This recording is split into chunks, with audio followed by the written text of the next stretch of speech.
Bonsoir à tous, c'est l'After Dinner. Merci d'être avec nous. Ce soir, on reçoit une figure incontournable du cinéma français. C'est Jean-Pierre Mocky qui est avec nous. On est très heureux de l'avoir avec nous. Il vient nous présenter son livre. Ça s'appelle « Je vais encore me faire des amis » aux éditions du Cherche Midi. Et il va aussi nous parler de son film qui s'appelle « Les Compagnons de la Pomponnette » et ça sort début mai. Au programme également avec Virginie, ces films qui ont inspiré des attractions pour la chronique cinéma. Jessica s'est intéressée à l'exposition Hardman. Et avec Jérôme, une émission de télé qui fait le buzz, ça s'appelle Sex Box, ce sera dans un instant. L'After Dinner, c'est parti.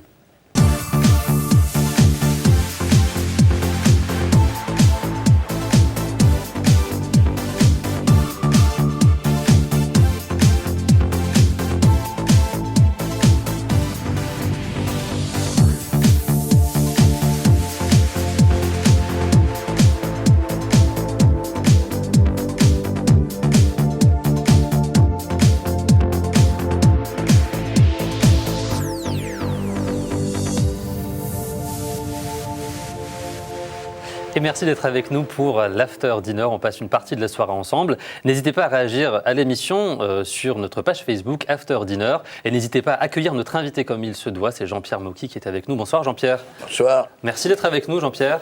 Merci d'avoir accepté notre invitation. Mais oui, mais avec plaisir, After Dinner. After Dinner, avec Jean-Pierre Mocky, on va parler de votre livre. Ça s'appelle « Je vais encore me faire des amis » dans un instant. Oui, je vais m'en faire des amis. Encore d'autres. Oui. Et le film « Les Compagnons de la Pomponnette » qui sort début mai. Mais avant, je vais vous présenter vos amis du jour.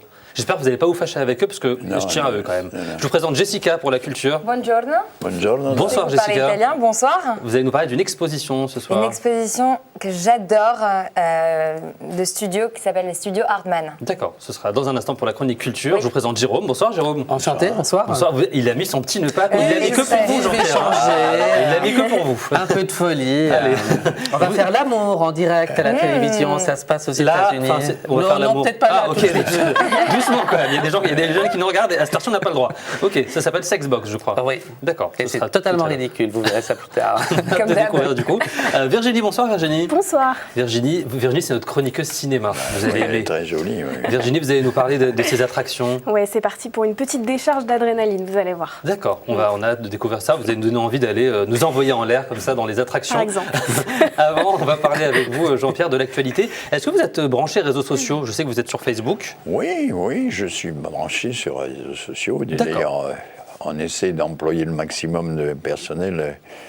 On recrute beaucoup par Facebook, justement. Et justement, je vais vous poser on cherche des petits jeunes gens obèses, des petites jeunes filles qui dansent. On cherche beaucoup de choses et on se sert énormément de ce moyen. Et justement, pour débuter l'émission, on a l'interview hashtag branché réseaux sociaux. Je vais vous poser des questions sur l'actualité. Est-ce que Gad Elmaleh, vous l'ajouteriez en ami sur Oui, Facebook? mais je Oui. le connais d'ailleurs. Il oui. est question qu'on fasse quelque chose ensemble. Je travaille beaucoup avec les gens de musical. J'ai travaillé avec Bourbine Fernandel. Et puis, il y aurait beaucoup de gens qui ont fait du musical. Par conséquent, Gad, c'est un homme de musical. J'ai travaillé avec Laurent Gérard aussi. Donc, D'accord. Autre là, question. c'est tous les comiques qui travaillent, qui font ça justement comme Gad, c'est mes clients, ça. Et autre question, Pierre Ninet, César du meilleur acteur. Est-ce que vous partagez? Oui, C'est bien. Vous savez, il y a eu un dilemme entre... Parce que je suis très ami avec Gaspard Ulliel, qui est un de mes acteurs, avec qui j'ai tourné, et ils ont interprété tous les deux le même Yves personnage. Saint-Laurent, ouais. Alors, est-ce qu'on préfère Ulliel? Alors, dans les trophées des Lumières, c'est Ulliel qui a eu le prix, et dans le trophée des Césars, c'est l'autre qui a eu le prix. Alors, lequel était le meilleur? Eh bien, Pierre Ninet au César a passé un message à Gaspard Ulliel aussi, donc on va dire les deux. Oui, mais c'est deux Les copains, mais c'est difficile. Ce que je trouve un peu con, c'est de faire deux films sur le même sujet. Exactement. Ça a déjà été fait pour La Guerre des Boutons. Ça a été... Il y en a deux. Il y a des gens qui veulent à un moment donné faire la même chose. Et ça, c'est une connerie. Et autre question, entre Marion Cotillard et Karine Viard, avec quelle actrice ça matcherait le plus? Ben, je les connais toutes les deux. Ah, c'est embêtant, faut je les choisir connais une. toutes les Là, deux. c'est ça. Je connais- ben Pour un oui, prochain parce film, que la rapidement, petite vous choisissez Cotillard, qui? je l'ai connue quand elle a tourné son premier film, un de ses premiers films, il y a très longtemps déjà. Et Karine, je trouve que c'est une très très bonne actrice. Donc on dit les deux? Alors les deux, Allez, les deux. deux n'ont pas eu de chance, elles n'ont pas eu le prix, elles n'ont eu aucun prix cette année. D'accord, et on va décerner notre prix de la chroniqueuse cinéma du moment, la transition facile mais je l'assume, avec Virginie. C'est parti, c'est tout de suite.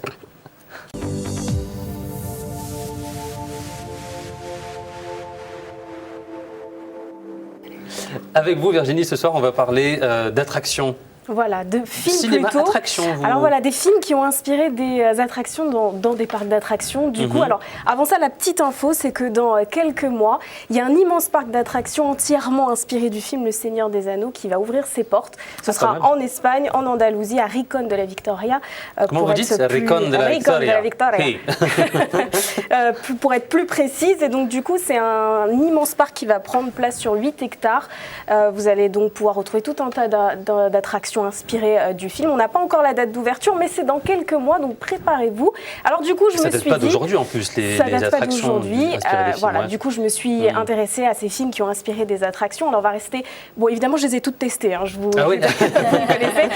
On va rester donc à Paris déjà. Donc on est tous allés à Disneyland Paris, évidemment. Et il y a cette attraction que j'aime bien, qui s'appelle Indiana Jones, inspirée entièrement du film. Alors, on voyage dans un petit chariot et c'est parti pour une balade, on va dire une décharge d'adrénaline. Bon, c'est pas très méchant non plus, à moins que le looping... À l'envers, il fait un peu peur. Hein. À l'envers, il fait un petit peu plus peur. Bon, on va dire que voilà, c'est à pas... l'envers, ça fait toujours un peu peur. Aussi, bon, ça, bon. on vous laissera gérer ça entre vous. Voilà, c'est pas bien méchant, à moins que le looping soit venu à bout de votre courage, n'est-ce pas, Rachid? Je sais que c'est un petit peu compliqué Je sais pour pas vous. peur, moi. Quoi, vous dites ça devant tout le monde, alors là sinon, je vous propose d'essayer celle qu'il y a au parc Disneyland, mais en Californie. Là, c'est autre chose. Hein. Ça va un petit peu plus vite et il y a un petit peu plus de looping. Ah, mais c'est celle que j'ai essayé, moi. Oui, mais à l'envers aussi, elle y est à Paris. On peut la tester, mais aux États-Unis, elle est à l'envers, à l'endroit aussi. Sinon, on fera une chronique sur Jessica et ses activités voilà. d'attraction une autre fois. Voilà. Ça vous dérange pas. Sinon, toujours à Disney, il y a cette attraction, alors qui est beaucoup plus calme pour le coup, mais qui attire petits et grands depuis maintenant l'ouverture du parc. Elle est là depuis le début. C'est Peter Pan. Donc, ah ouais, là c'est mignon là. C'est tout mignon, mais c'est l'attraction qui... alors pour le coup, on ne sait pas, à chaque fois qu'on passe devant, il y a au moins 2 heures de queue, petits et grands dans la queue. Et donc du coup, bon, ça vaut le coup d'attendre, hein, parce qu'on voyage donc à bord donc on est dans un espèce de chariot volant, un bateau volant, et on voyage au-dessus de Londres. C'est tout mignon, mais en tout cas, c'est l'attraction qui cartonne. Il n'y a pas un truc de super-héros aussi un peu pour nous donner un peu de alors booster? je vous envoie donc à Los Angeles, Rachid, dans le parc Universal Studios pour découvrir donc l'attraction inspirée de la saga donc de Michael Bay, Transformers. Alors là, c'est différent. On aime bien. En fait, on est assis dans un siège, on met ses petites lunettes en 3D, on est devant un écran géant et on a l'impression de se retrouver en plein milieu d'une guerre, donc inspirée totalement du film. Ça dure quand même 5 minutes, donc c'est une des attractions les plus longues qu'il y a dans le parc. Et ça vaut le coup d'essayer, c'est super bien fait. Bon alors sinon, on peut aller à Orlando aussi. Et là, vous avez toute une partie du parc, le parc Island of Adventure, qui est entièrement consacré donc, à Harry Potter. Donc là, on peut se balader, on peut déguster des bières au beurre comme dans le film, on peut pénétrer à l'intérieur de Poudlard. On vole sur les balais comme dans le film et tout? C'est ça que je veux faire? Il y a Ah, mais c'est ça que je veux ça. Il y a une attraction comme ça, parce qu'il y en a tout un tas aussi d'attractions, dont une où on voyait sur un balai, donc c'est parfait pour les petits et les grands. Et je vais terminer par un grand projet aussi. Là aussi, c'est en construction. Ce sera au parc donc Disney en Floride. Et donc, c'est une attraction qui sera entièrement consacrée au film Avatar. Et là, vous allez pouvoir prendre place au-dessus, sur le dos d'un Banshee. Vous savez, c'est ces créatures qui ressemblent un peu à des dinosaures qu'on retrouve dans le film. Et on est parti là pour une balade, sensation forte également. Et ça devrait ouvrir entre 2016 et 2017. Donc, encore un petit peu de patience. D'accord. Eh ben, merci pour tous ces bons conseils, attractions. On ira tester. Vous viendrez avec moi si on y va? Oui, je referai pour vous. Super. On va passer à la culture avec Jessica. C'est parti.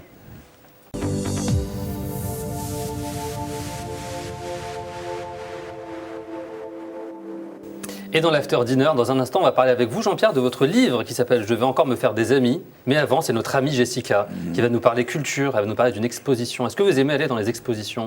Si vous avez le temps.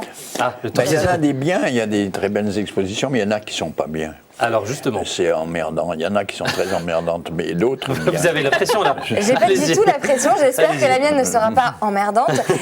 Est-ce que vous connaissez les studios Hardman ? Oui, je connais de nom. Voilà, ce sont des studios d'animation britanniques à l'origine de nombreux films. Donc vous ne connaissez peut-être pas le nom des studios, mais en tout cas vous connaissez les films. Wallace et Gromit, Chicken Run, Shaun le Mouton, Pirates, j'en passe et des meilleurs. Il faut savoir que ces films-là sont réalisés dans un studio à partir de pâte à modeler. Tous les personnages sont faits à partir de pâte à modeler et les décors aussi. Et c'est image par image. Donc c'est vraiment c'est complètement, enfin c'est pas original puisque à l'époque on créait tous les dessins animés comme ça, sauf qu'aujourd'hui tout est numérisé. Eux ils sont restés vraiment à la pâte à modeler image par image. C'est leur marque de fabrique du coup. Exactement. Et vous pourrez trouver cette exposition Aardman, l'art qui prend forme au musée ludique. Donc après vraiment le succès immense de Pixar, de l'exposition Pixar et l'exposition Marvel, aujourd'hui ils rendent hommage à Aardman. Les studios britanniques oscarisés 4 fois quand même, c'est pas des moindres. Et vous pourrez justement retrouver toutes ces statues, parce qu'à ce stade-là, on peut vraiment parler de statues. Il y a des statues qui font plus de 5 mètres en pâte à modeler. Mais bon, je vais blablabla, je vais plutôt vous laisser le cofondateur Peter Lloyd. Peter Jackson, j'allais dire. Non, c'est pas lui. Peter Jackson, il a fait d'autres choses, mais c'est pas lui. Excusez-moi, Peter Lloyd en parlait pour vous expliquer un petit peu l'exposition et ce que vous allez pouvoir retrouver pendant l'exposition. Bonjour, je suis Peter Lord, l'un des cofondateurs d'Aardman Animation. C'est un immense plaisir et un honneur de partager notre travail avec vous au musée Art Ludique. Chez Aardman Animation, comme vous le savez, nous faisons des films.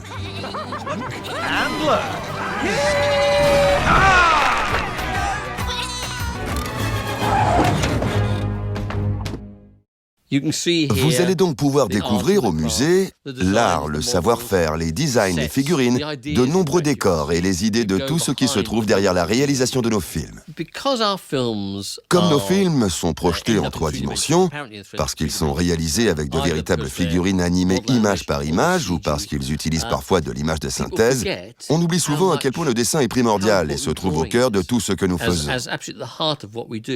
Je trouve que le dessin est la meilleure façon pour les animateurs de bien observer les choses. Et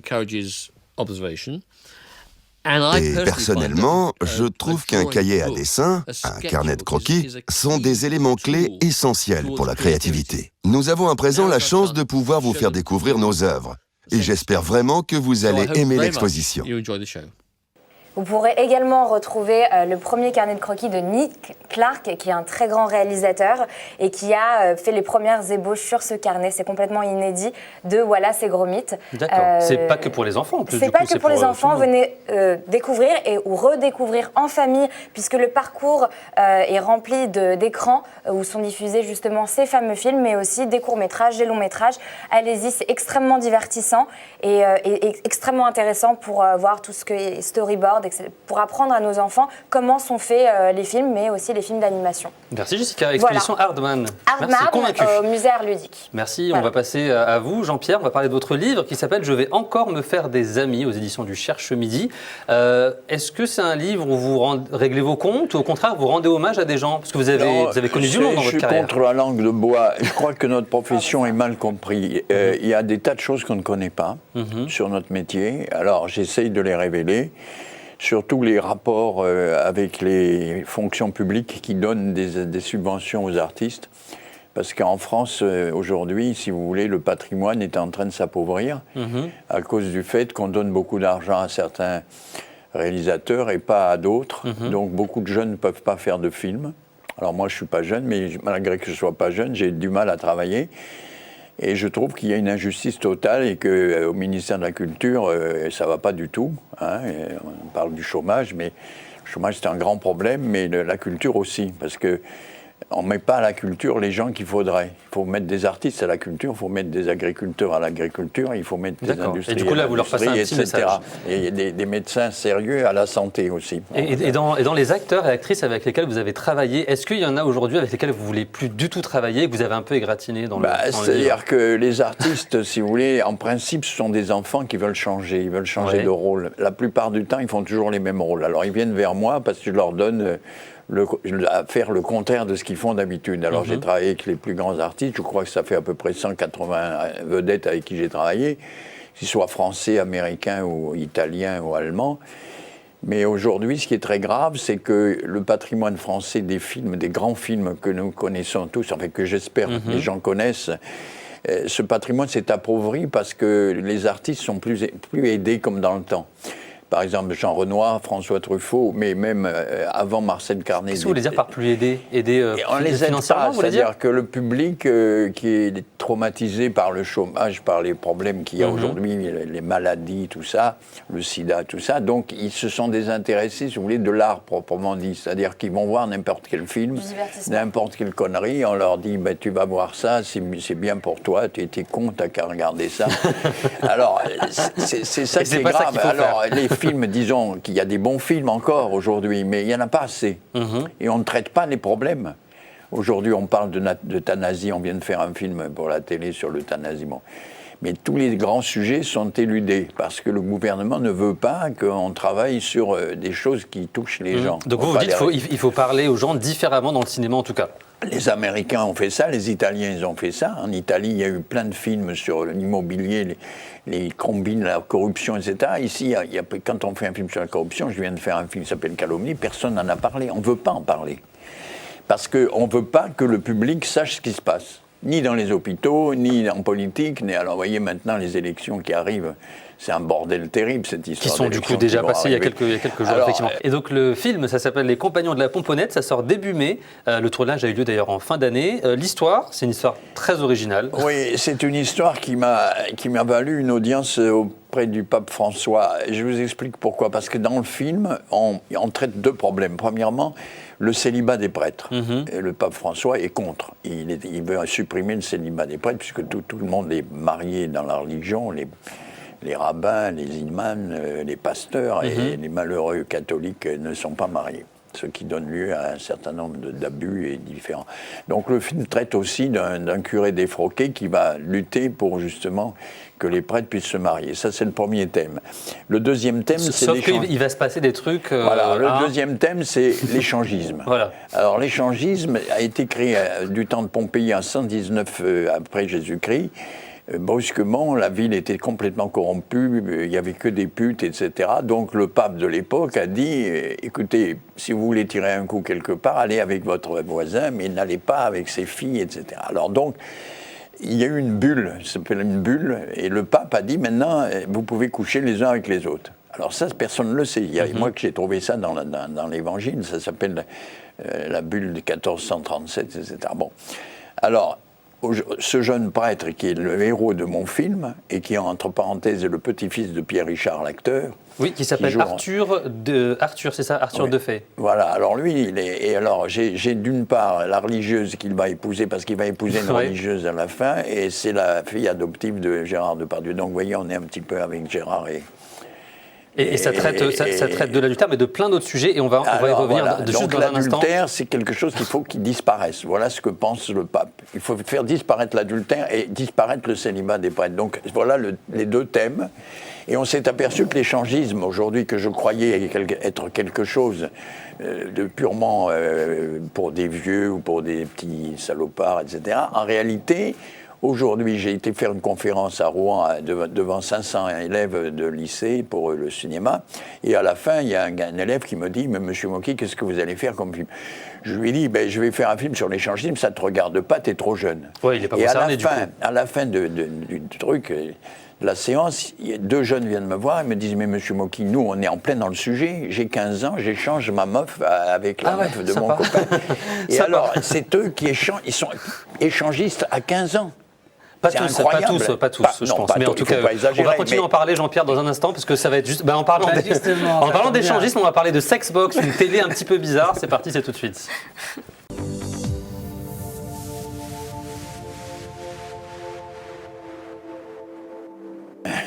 Il est tard, on peut parler de tous ces sujets, Jean-Pierre, il n'y a pas de souci. On va parler d'une émission qui s'appelle Sexbox, ça fait le buzz en plus. Oui, ça fait le buzz depuis février dernier aux États-Unis. Alors à chaque fois que je vous présente une télé-réalité, je me dis...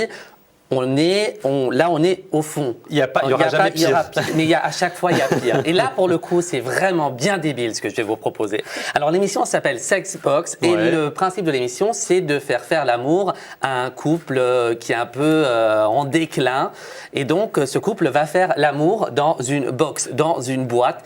Et ensuite, ce couple va se retrouver en face d'une animatrice un peu, on va dire, coquine. C'est pas Sophie, genre en mode Sophie d'avant qui pose des questions, non. ce côté très américain où on essaye de tirer sur toutes les ficelles pour qu'il y ait des larmes qui coulent, pour qu'on s'engueule, etc., pour bien enfoncer le clou. Après, on fait venir des médecins aussi, des psychiatres, des psychologues. Le public peut poser des questions et même les téléspectateurs peuvent réagir via les réseaux sociaux et donner leurs conseils pour que ce couple puisse donc sauver... Donc c'est une télévision sociale et psychologique, c'est super. C'était ça, Jerry Spengler. Exactement. On va y arriver dans un instant. Et puis, je vais vous raconter aussi pourquoi on veut nous faire croire que faire l'amour peut sauver un couple en déclin. Regardons d'abord la bande-annonce et vous comprendrez déjà mieux. Regardez. We got our first couple headed to the stage. I'm so nervous. Are we making the right choice? We're about to go on. Cue the audience in 3, 2. Welcome to Sex Box. It's a little intimidating. No backing out now.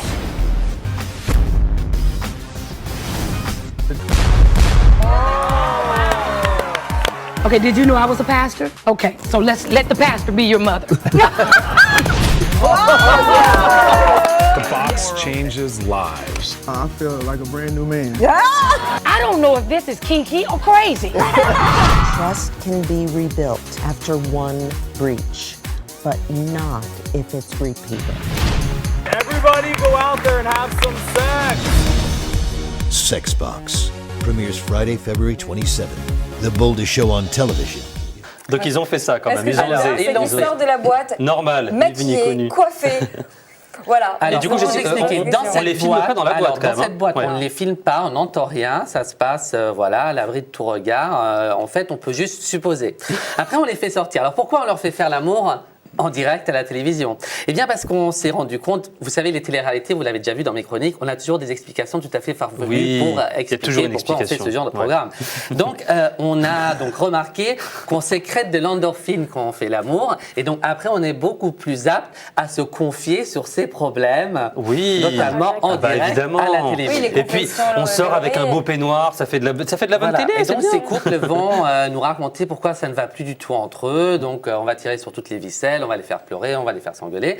Il faut savoir que ce programme, en fait, ce n'est pas une nouveauté. Ce programme vient, en fait, de Grande-Bretagne. Il a été lancé en 2013, mais ça a été un flop. 1 million de téléspectateurs et de moins en moins de téléspectateurs au fur et à mesure des épisodes. Et aux États-Unis, ça marche pas non plus. En fait, c'est très ennuyeux comme programme. C'est pas du tout ce qu'on pourrait croire. On voit pas les gens faire l'amour. Et en même temps, c'est terriblement débile. Et ça va jamais arriver en France, rassurez-nous. Ouh, vous savez. Oui, vous nous aviez parlé d'Adam. Vous avez parlé d'Adam Recherche Eve il y a quelques temps, qui est arrivé sur Débile. D'accord. Je suis sûr que quelqu'un va avoir la génialissime idée de sexboxer. Merci Jérôme pour cette découverte télévisuelle. On va reparler avec vous, Jean-Pierre, de votre actualité. Et je voulais revenir sur un projet de film que vous avez avec Fred Testo. Vous êtes en tournage, oui, là, alors je commence un film avec Fred Testo dans lequel je joue un rôle, parce que là je viens de terminer avec Pierre Richard et Gérard Depardieu. Ah oui, ça c'est quand même très très fort. Tchekhov, oui. Vous avez réuni alors qu'ils s'étaient pas vus depuis 28 ans après, et là on a beaucoup travaillé avec Gérard. On a fait 3 films qui vont passer sur France 2 d'ailleurs, bientôt. Et là on prépare un film qui s'appelle Monsieur Cauchemar avec Fred Testo. Et un petit garçon de 14 ans, mais qui est très gros. Parce que le personnage, on cherchait un obèse. D'ailleurs, on s'est servi beaucoup de Facebook, du coup bien sûr. Pour les trouver. Et on cherchait aussi une femme nue qui grimpe un mur. Bon, mais c'était encore autre chose. Vous avez eu beaucoup de propositions, là, pour les femmes nues qui grimpent? Ouais, c'est beaucoup. Mais vous savez, en Allemagne et en Suède, ça paraîtrait normal, parce qu'elles sont toutes nues, elles n'en ont rien à foutre de monter sur un mur. Mais là, faire monter quelqu'un sur un mur tout nu, vous savez, c'est dans les salles de gymnastique, c'est des trucs, alors ça fait un peu Et ce film, il va arriver quand, ce film? Vous savez à peu près? Avec Fred Testo, le film, il va arriver quand? Il va arriver en septembre. C'est un film, c'est un film fantastique, vraiment fantastique. Alors, c'est un très beau sujet. Et on tourne ça dans 15 jours, exactement. Et en parlant de votre filmographie, vous avez réalisé plus de 60 films. Vous êtes dans le métier depuis 60 ans maintenant. Je vais vous dire, j'en ai fait 100. 100. Mais alors, vous n'avez pas noté les 100. Parce que j'ai fait 67 longs métrages et 46 films tirés d'Hitchcock, d'Alfred Hitchcock, avec la fille d'Alfred Hitchcock. Et dans ces 46 films, j'ai utilisé 100 comédiens français qui vont de Laurent Gérard vous avez fait bosser aux du jeunes, monde, Gaspard Ulliel, Laurent Deutsch, Diffenthal, etc. Et puis des vieux comme Piccoli, tout ça. Donc j'ai en gros 100 films sur ma liste. Mais c'est pas grave parce qu'en fait, John Ford, qui était un grand metteur en scène américain, en a fait 156. Mais comment vous expliquez, quand vous faites 100 films, que vous n'avez pas reçu un seul César ou un prix au Festival de Cannes? J'ai reçu des prix, mais j'en ai eu mais des pas de prix. César, pas de Festival de Cannes. César, non, pourquoi? Parce que je suis fâché avec les eux Césars. Vous savez, les Césars, pour moi, c'est une imposture. Et il y a 2 femmes qui ont considéré que j'avais raison. C'était Anémone et Miu Miu. Elles ont refusé le prix. C'est vrai? Je ne sais pas si vous êtes trop jeune, mais elles ont refusé le prix parce qu'elles n'en avaient rien à foutre. Donc c'est une cérémonie qui sert à rien. Pour moi, c'est faux. Je n'engage que moi. C'est faux parce que le César est donné par des équipes. Alors si demain vous faites un film où vous avez 500 mecs qui ont travaillé sur un film, ils vont voter tous pour le film. Si à côté vous avez un pauvre petit film qui avait 20 techniciens, ils vont se mettre 20 à voter, ils seront complètement dominés. Et c'est pareil pour Cannes. Parce qu'à Cannes, par exemple, c'est encore 2 femmes qui ont foutu le bordel. Parce que c'est Françoise Sagan et Ingrid Bergman qui se sont tirées carrément du festival parce qu'on voulait les obliger à voter pour un film. Alors moi, je dis festival, d'accord, mais pas de prix. Donnez pas de prix. Nous, vous savez quoi, l'école, déjà, c'est emmerdant. On vous donne le prix de l'after dinner, parce que c'est bientôt la fin de l'émission, mais on vous donne notre prix. Voilà, vous avez le prix de toute l'équipe. Merci d'avoir été avec nous. On rappelle votre livre, ça s'appelle « Je vais encore me faire des amis » aux éditions du Cherche-Midi. Et le film « Les Compagnons de la Pomponnette » qui sort début mai. En tout cas, c'était vraiment un plaisir. Vous venez nous voir quand vous voulez, Jean-Pierre. Merci bien. On suivra votre actualité. Merci Jessica, merci Jérôme, merci Virginie, merci à vous de nous avoir suivis. Et comme on dit, Pierre qui roule récolte la tempête. Merci à vous. Ciao, ciao.